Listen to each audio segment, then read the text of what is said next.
Pavlov's aim was to discover what caused saliva to flow. He rerouted the salivary ducts to the outside of his dog's cheek so that he could collect and measure the spittle.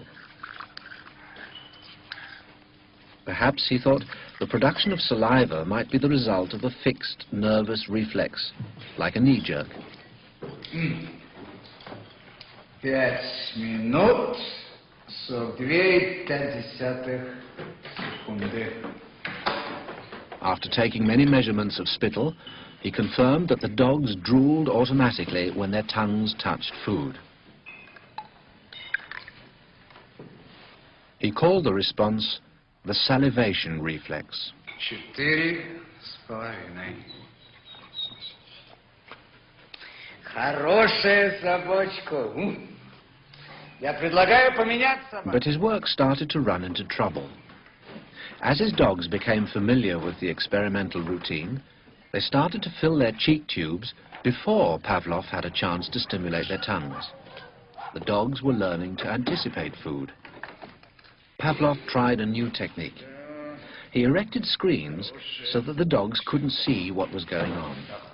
Before passing meat through the hatch, he introduced a stimulus that was totally unrelated to feeding. A ticking metronome.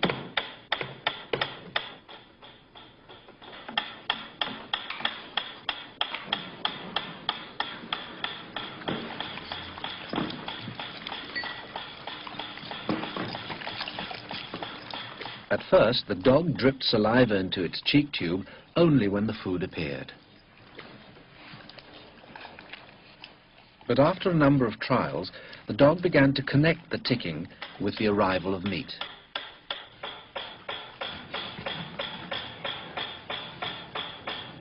Soon, the sound alone made the dog drool.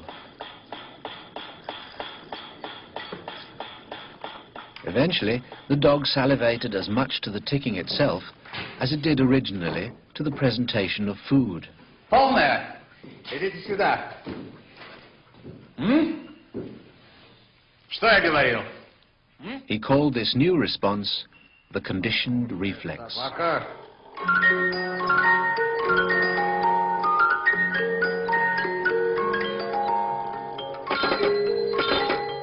Whatever the stimulus, his dogs could soon be conditioned to produce saliva.